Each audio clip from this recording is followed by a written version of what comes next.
अंधेरे की सरहद, एक गहरे प्राचीन जंगल में जहाँ पेड़ों के बीच छायाएं नृत्य करती हैं और हवा में विद्युत घुंघरू की आवाज़ होती है, उसमें एक डरावनी कहानी बसी है जो सदियों से जंगल को परेशान करती है।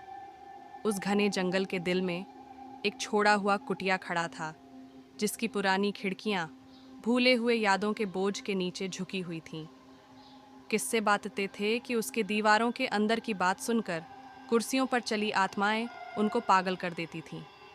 एक चांदनी रात को कुछ साहसी लोग अंधेरे की ओर बढ़े, जो कुटिया की कहानी की खोज में मग्न थे। उनमें से एक थी सारा, एक अविश्वासी जो अभिशाप की धारणा पर ठूंस रही थी, और जैक, उसका निर्भीक साथी जो अज्ञात के उत्सुक होते थे। जैसे ही वे जंगल के अंदर घुसे, पेड़ों की छायाओं ने उनके चारों ओर आकर्षित किया और हवा एक भयानक भावना से भर गई और अजीब सी ध्वनि अंधकार में गूंजती थी। अंततः उन्हें जब कुटिया मिली तो वहाँ उसकी खिड़कियों में गिरी हुई वहाँ से निकली खिड़की की आवाज़ की चर्चा की। उन्होंने कहानियों के अनुसार जो लोग कुटिया में रहते थे उनकी भयंकर पारंपरिक में पागल हो गई थी।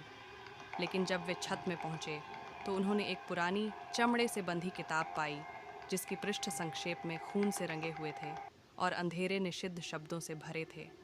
अपने बेहतर निर्णय के खिलाफ सारा ने किताब से उच्चारण करना शुरू किया। उसकी आवाज़ भय और आकर्षण से कंपित हो रही थी।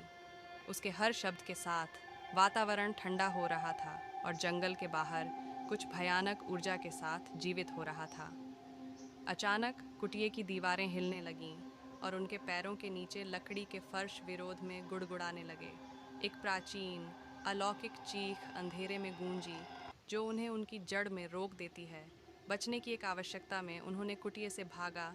उनके दिलों में डर के साथ धड़कने लगे, लेकिन जंगल खुद ही उनके खिलाफ षड्यंत्र रचने लगा। अंधेरे के स्वरूप के एक अबद्ध और भ्रामक लाबिरिंथ में रूपांतरण और प्रेतों की दिशा में बदलता रहता है। जैसे ही वे भागते, वे अपने गर्दन पर जंगल की बर्फीली सांस महसूस कर सकते थे।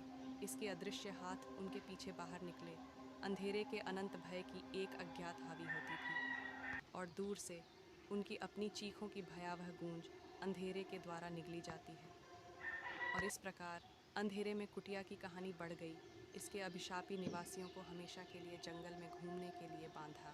उनकी पीड़ित आत्माएं हमेशा के लिए एक अनंत निगाहों के बीच, एक अदृश्य और कठिन सपने की निगरानी के बीच बंधी रही।